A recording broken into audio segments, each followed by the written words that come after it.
Salutare! Vreau ca astăzi să vă prezint două tipuri de goblen pe care noi le regăsim cel mai des pe piața românească de specialitate, și anume un goblen cu model imprimat și un goblen cu diagramă. Este același goblen, unul în varianta cu model imprimat, celălalt în varianta cu diagramă. M-am gândit că ar fi util pentru persoanele începătoare să știe care este diferența dintre cele două tipuri de goblen și în situația în care ar dori să înceapă să coasă un goblen, să știe care sunt deosebirile, care sunt caracteristicile fiecărui tip de goblen și cum să facă această alegere. Goblenul cu model imprimat. Acest model pe care eu vi-l prezint astăzi este un goblen imprimat pe o pânză special creată pentru cusut goblen, pentru că este o pânză puțin mai tare, așa, mai dură, pentru că este apretată, tocmai pentru a avea o mai bună ținută în timpul coaserii, pentru a putea să deosebim mai bine punctele prin care trebuie să trecem cu acul și cu ața. Și bineînțeles, în același timp, este gândit și pentru a fi mai ușor de cusut, pentru a ne ușura munca, deoarece avem o imagine deja imprimată, vedem culorile, iar asta înseamnă că timpul de coasere al goblenului va fi unul ceva mai scurt. Această imagine este imprimată pe o pânză albă. Sunt folosite niște utilaje industriale pentru această imprimare, de aceea uneori costul acestui tip de goblen este ceva mai mic. Vom putea vedea pe site-urile de specialitate sau în magazinele de specialitate că uneori acest tip de goblen este ceva mai ieftin. Tocmai din această cauză, pentru că avem deja modelul imprimat cu ajutorul unor utilaje de tip industrial. Găsim pe piață, bineînțeles, și modele imprimate, dar mai bine zis desenate manual, pictate manual. Acelea, bineînțeles, că vor fi mult mai scumpe, dar le găsim ceva mai greu. Trebuie să găsim persoane care se ocupă special de acest lucru. Clar că sunt niște specialiști, nu doar că se pricep să picteze, dar știu foarte bine și cum trebuie cusut un goblen, cum anume să picteze pânza în așa fel încât să se potrivească culoarea cu fiecare fir al pânzei. Pe acest goblen avem imprimată și o paletă de culori care ne ajută pe noi să putem să potrivim ațele și culorile pe care noi le-am primit în kit cu imaginea regăsită pe pânză.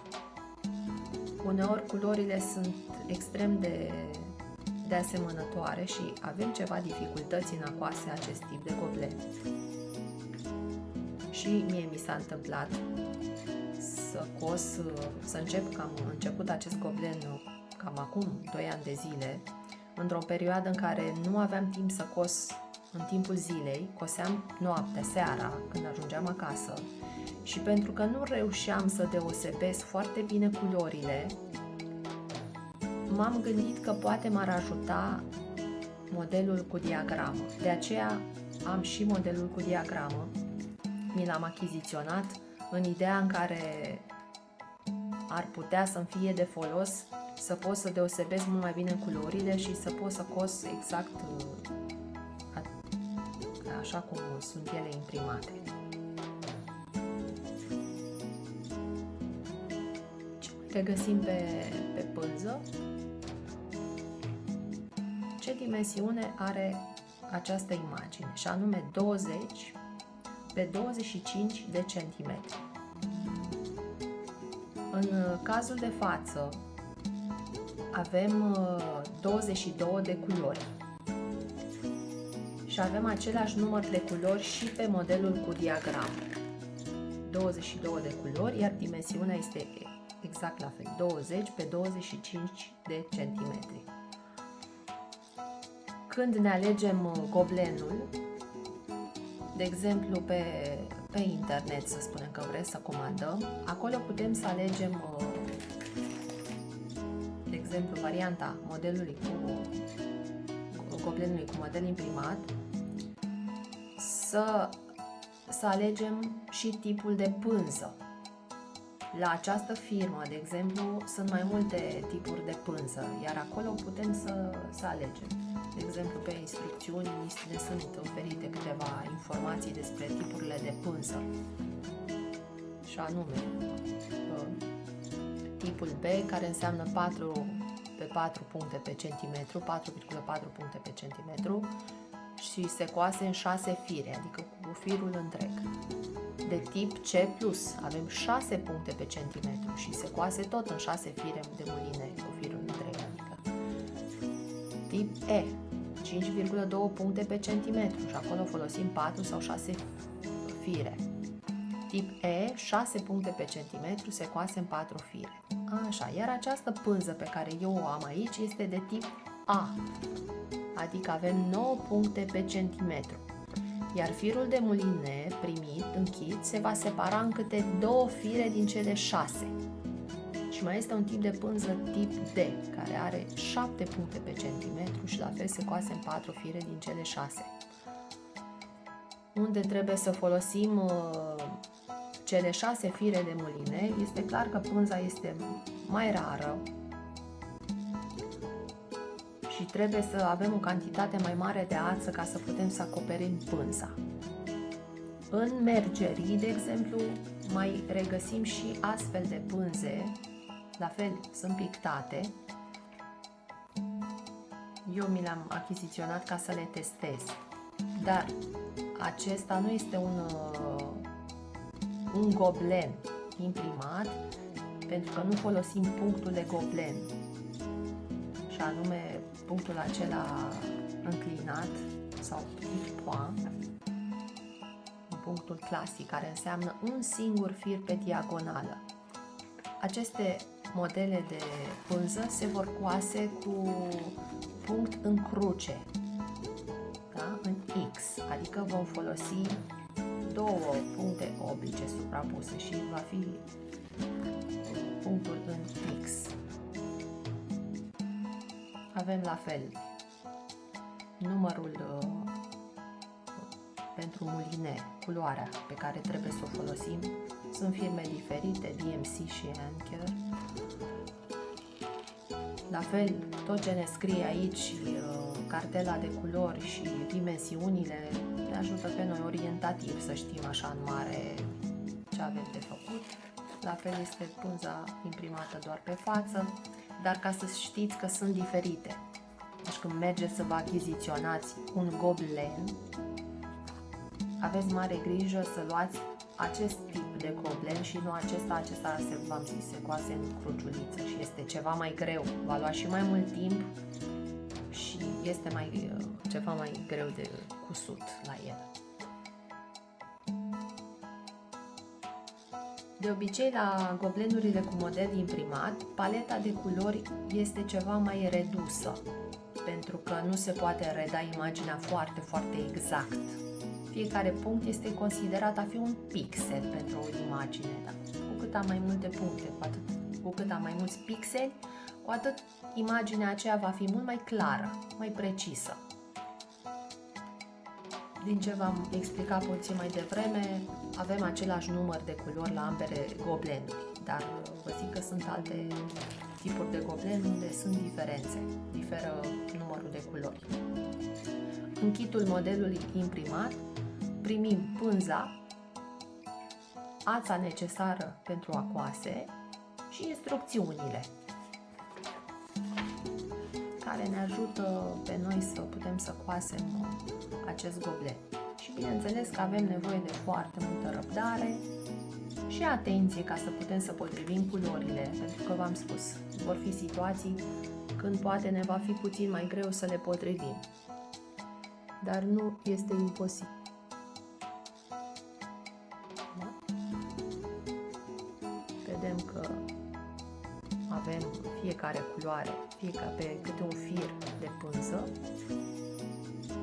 noi trebuie să coasem cu firul exact acolo unde avem acea culoare.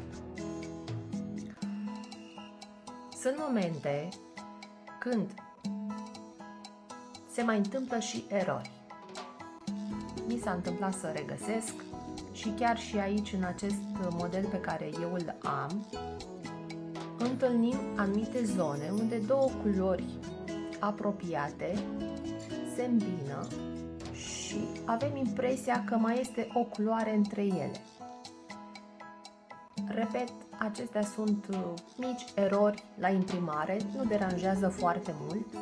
E nevoie de puțină atenție ca să putem să reușim să coasem acolo cu acea culoare care trebuie și să nu punem o altă culoare. De aceea cartela de culori ne va fi extrem de utilă în coaserea acestui tip de goblen.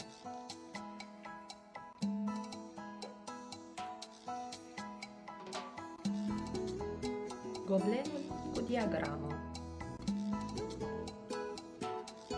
Acest tip de goblen este diferit față de goblenul cu model imprimat. Avem un kit în care primim imaginea de control a goblenului, adică imaginea pe care noi va trebui să o avem la final când terminăm lucrul.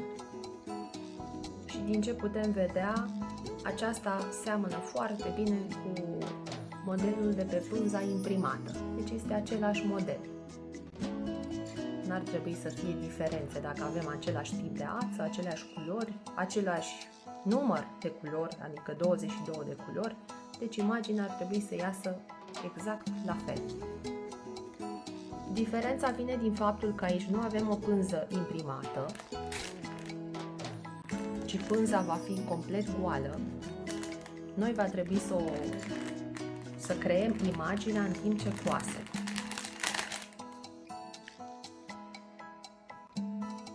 Kitul pe care îl primim este complet, este cu tot ceea ce avem noi nevoie ca să putem să coasem. Și anume, avem cartelele cu culorile necesare, cartele pe care vom vedea că regăsim niște simboluri. Pentru fiecare culoare vom avea câte un simbol. Simbol pe care îl vom regăsi pe niște planșe cu diagramă.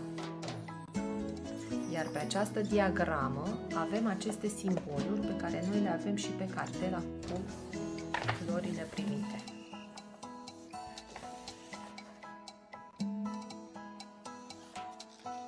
Să zicem că aici, de exemplu, avem un triunghi plin, un triunghi umplut. Vedem că regăsim triunghiul și pe cartelă cu culoarea numărul 13 și anume un galben ceva mai închis. Deci noi când vom începe să coasem după aceste planșe, bineînțeles în urma unor pași pe care trebuie să-i parcurgem când pregătim pânza, să putem să știm unde anume să coasem, deci trebuie să numărăm aceste pătrățele care ne indică cele 10 puncte, din 10 în 10 puncte,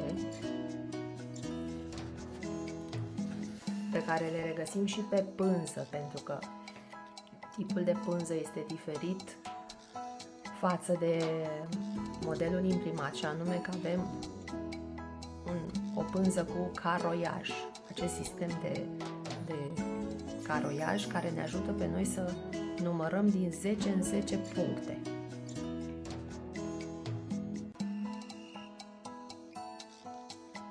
Tot în kit primim și un ac special pentru cusut goblen. Vedem că are urechea mult mai largă pentru a putea trece ața prin urechea acului mai ușor. Iar vârful este bond, nu înțeapă, nu este ascuțit ca la acele de broderie unde acul trebuie să străpungă pânza. Aici avem deja găurelele și știm unde să înfigem acul și înfigem mult mai ușor, tocmai pentru că și pânza este apretată și are ținută și putem să vedem fiecare găurică în parte și putem să intrăm mult mai ușor. De aceea nu trebuie să avem vârful ascuțit, pentru că nu e nevoie să străpungem pânza. Avem gaurica, imediat intrăm. Așa. Deci kitul este complet. În celălalt kit nu primim acul, trebuie să-l avem noi deja cumpărat sau îl cumpărăm de unde luăm materialele necesare. Așa. La goblenul cu diagramă trebuie să-ți placă să numeri pătrățele, multe pătrățele, ai foarte multe pătrățele, ia uite câte sunt aici. Pentru că fiecare pătrățică reprezintă o culoare și fiecare pătrățică este echivalentul unui punct pe care noi îl coasem și acoperim cu ața un fir de pânză. De exemplu, aici, simbolurile acestea, că vedem că este același simbol pe o porțiune mai mare, reprezintă cerul imaginii noastre, da? Deci un fond ce ne arată nouă că aici este cerul.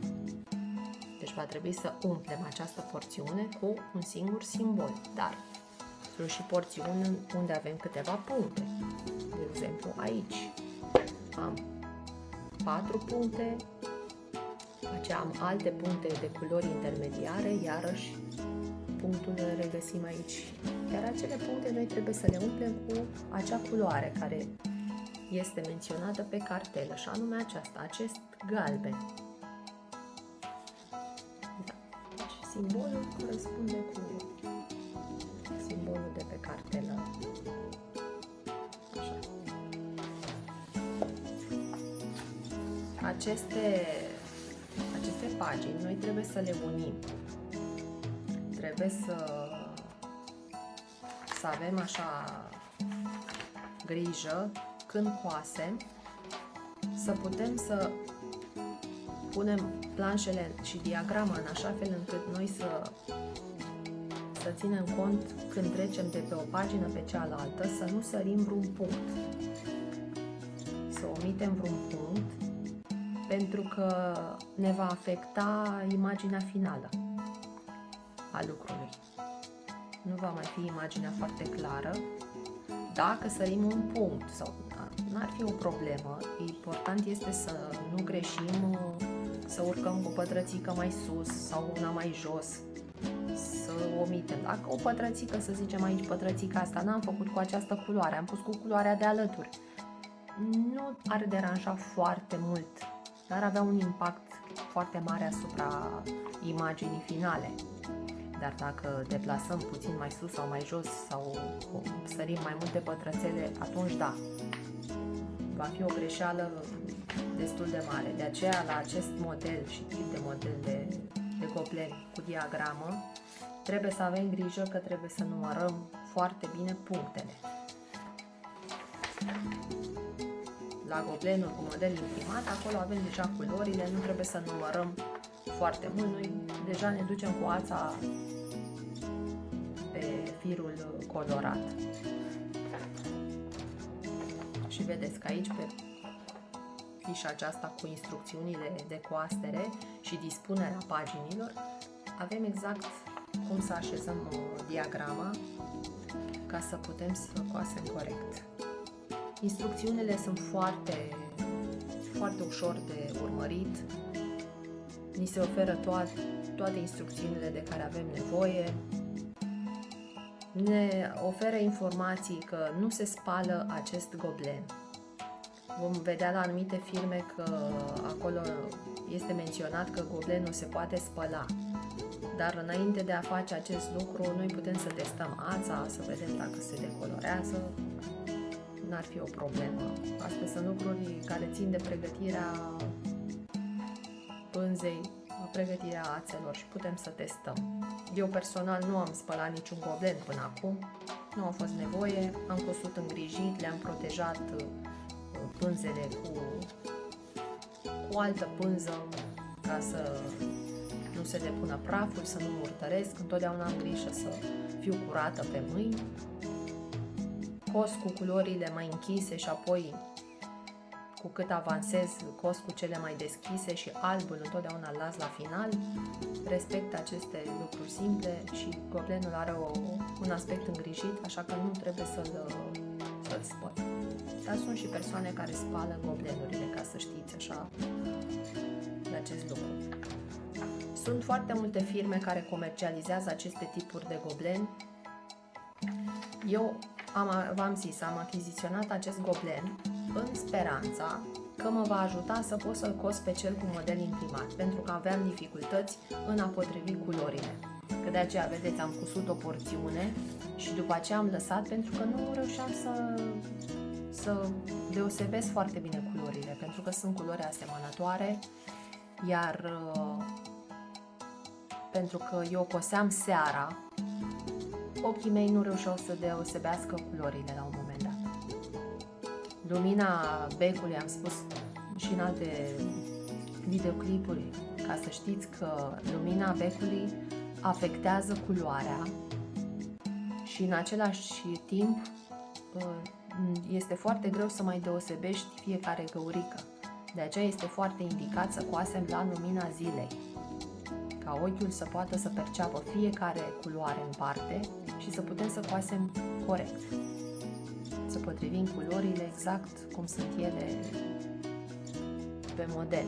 Când coasem cu diagramă, personal am observat că pot să cos mai bine seara, pentru că acolo eu trebuie doar să număr pătrățelele și să țin cont unde am cusut, să număr fiecare rând, fiecare punct și reușesc mai bine să potrivesc culorile. Este și acesta un aspect. Deci dacă vreau să cos seara, prefer să cos un goblen cu diagramă. Reușesc mai bine. Și atunci îmi aleg culorile în așa fel încât să pot să le potrivesc. Le prefer de obicei pe cele mai deschise la culoare, sau o culoare așa medie, nici prea deschis, nici prea închis, tocmai ca să pot să deosebesc. Deci se poate coase și seara, nu e o problemă, dar la modelul imprimat clar că nu vă sfătuiesc și e mult mai greu de cusut seara. Nu mai spun că forțăm ochii, deci este un minus pentru sănătatea noastră. Așa. Această diagramă seamănă cu o foaie de matematică, deci trebuie să numărăm fiecare pătrățel în parte. În mare zic că am trecut tot ce era de spus la fiecare în parte. Ca o concluzie, fiecare tip de goblen este ușor de urmărit. Nu ar trebui să fie probleme dacă luați pas cu pas. Nu vă grăbiți. Verificați de câteva ori, mai bine să fiți siguri când coaseți decât să greșiți ceva. Fiecare pânză este bine să fie pusă pe un suport. Nu e o problemă dacă veți putea coase și fără suportul de goblen. Eu personal am un suport, un gherghef anume, dar am cusut și fără. Și o să vă prezint așa modelele pe care eu le-am cusut la început, pentru că sfatul meu, și nu doar al meu, dar ar fi ca la început, de exemplu, să vă alegeți un model micuț. Să nu vă puneți să începeți să coaseți un goblen foarte mare ca dimensiune, pentru că în felul acesta puteți să învățați cum să coaseți punctul de goblen, cum să pregătiți pânza. Vă este și mai ușor de ținut în mână dacă nu aveți un suport de goblen. Acesta, de exemplu, a fost primul goblen pe care eu l-am cusut. A fost un goblen cu diagramă de la firma Rogoblen, pe care eu l-am primit la o revistă. Am cumpărat revista și am văzut că avea acest goblen și am fost foarte curioasă să văd dacă eu reușesc să cos un goblen, cu atât mai mult cu cât nu avea un model imprimat și, bineînțeles, din auzite, și eu știam că pentru un începător este mai bine să se coasă pe un goblen cu model imprimat. Personal nu sunt de acord, pentru că atâta timp cât ai răbdare și vrei să înveți un lucru, n-ar trebui să fie greu de urmărit nici unul, nici celălalt. Mi-a ieșit foarte bine, am fost mulțumită de ce rezultat am avut și bineînțeles că am fost după aceea în mercerie și mi-am achiziționat eu singură și alte goblenuri. După acest model am cumpărat un model imprimat, tocmai pentru că am vrut să cos un model imprimat. A fost un îngeraș pe care vi l-am și prezentat într-un videoclip de curând. Un îngeraș foarte frumos pe care l-am cusut cu mare drag, dar într-adevăr am avut mici stângăcii, pentru că la început nu reușeam să deosebesc foarte bine culorile, nu știam cu precizie cum să cos fiecare culoare pe firul pânzei. De aceea, la modelul cu diagramă, consider că este ușor prin faptul că avem diagrama, avem fiecare simbol. Dificultatea ar fi din faptul că trebuie să numărăm corect, să avem grijă să încadrăm modelul pe pânză corect și să numărăm fiecare punct. De aceea vă spun că fiecare goblen necesită atenție și răbdare. N-ar trebui să fie dificil de cusut nici unul, nici celălalt de un începător. Puteți să alegeți orice vă doriți. Am mai cusut și alt goblen, aceste floricele, la fel, o dimensiune de 8 pe 8 cm, iar acesta a avut ca dimensiune 10 pe 10 cm, dar acești 10 cm includ și marginea, de aceea este ceva mai mare. Nu a avut fundal, am avut o singură culoare, a fost ușor de cusut tocmai pentru că am avut o singură culoare. Am avut fotografia de control. La acesta, care a fost un model imprimat, la fel, am urmărit fiecare culoare în parte, l-am cusut foarte repede, într-o lună de zile l-am terminat. Nu am folosit, din ce mi-amintesc, suport, pentru că n-a fost nevoie, este foarte mic, îl cuprinzi în mână. Am avut eu ac, mi-am cumpărat acul separat, pentru că eu nu am primit decât modelul, ațele și instrucțiunile. Acul nu l-am avut în kit și chiar a fost și ieftin, am dat 10 lei pe el acum câțiva ani de zile, când l-am achiziționat, că scrie pe pachet și așa știu. Deci a fost și accesibil ca preț. Un alt model de goblen imprimat pe care l-am cusut și pe care am și reușit să-l înrămez a fost acest buchet de flori. Nu mai știu exact ce firmă era, dar de aceea vă zic că sunt firme diferite. Nu cos neapărat după firmă, nu mă interesează firma, ci goblenul. Dacă îmi place, mă atrage și vreau să-l cos, mi-l achiziționez. Dacă nu, asta este. Și acesta a fost un model imprimat. Acesta a fost al doilea goblen cu model imprimat pe care l-am cusut. Am reușit să-l și înrămez. Foarte frumos, îl țin. Și după cum vedeți, mi-am cusut și inițialele. Numele meu, AC. Și chiar se potrivește și cu art crafting. Clara art crafting. Deci foarte bine. Așa, alte tipuri de modele, de exemplu, ce mai am eu așa și urmează să mă mai apuc și de ele, că le-am lăsat sărăcuțele, n-am reușit să le mai cos. Acesta, de exemplu, este de la firma Lucas. Din nou, un set în care avem tot ce trebuie. Avem ață, pânza, schița, avem și ac și instrucțiunile de lucru. Pânza vedem că nu diferă foarte mult de la o firmă la cealaltă. Caroiajul, da, uneori poate fi cu culoare diferită, dar asta o problemă. Ațele, într-adevăr, mai pot fi diferite pentru că sunt firme diferite și Uneori aspectul contează, de aceea ce am eu, de exemplu, n-am luat goblenuri foarte scumpe, pentru că am luat goblenuri cu dimensiuni mai mici. Acesta, de exemplu, are 12 pe 15 cm. Și clar că nici prețurile n-au fost foarte mari, dar sunt goblenuri care sunt destul de scumpe, dar sunt de o calitate superioară, au mai multe culori și clar că imaginea finală va fi mult mai plăcută. Acesta, de exemplu, este un goblen cu tematică religioasă. Un goblen pe care mi-am dorit foarte mult să-l cos și îmi doresc într-un viitor apropiat să-l cos. Avem și ac, ața necesară, deci este un goblen cu diagramă.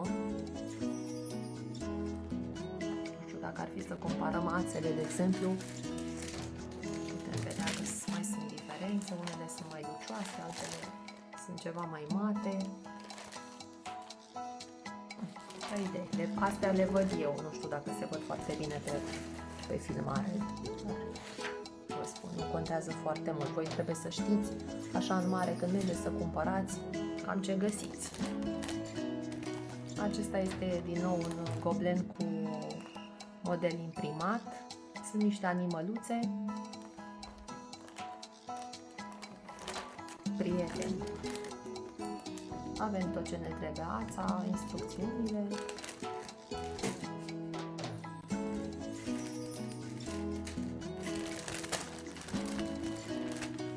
Un alt îngeraș pe care vreau să-l încep.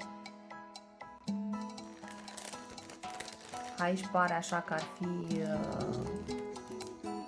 ca la punctele în cruciuliță, când avem de cusut așa o linie, dar aici totuși nu este linie, chiar se folosește punctul, așa pare așa că ar fi subliniat așa cu ață, deci nu se coase cu punct în urma acului. Se respectă exact culorile, firul se va acoperi cu ață, uneori trebuie să fim atenți să coasem corect, că nu este foarte ușor de deosebit culoarea. Sunt și momente când, repet, nu este goblenul imprimat perfect și noi trebuie să ne adaptăm în timpul lucrului. Ne adaptăm. Vedem unde trebuie să potrivim culoarea, dacă ni se pare că e ceva ce n-ar fi imprimat așa cum trebuie și nu putem să deosebim culoarea foarte bine, ne adaptăm, controlăm în timpul lucrului. Ne ajutăm de planșa cu culori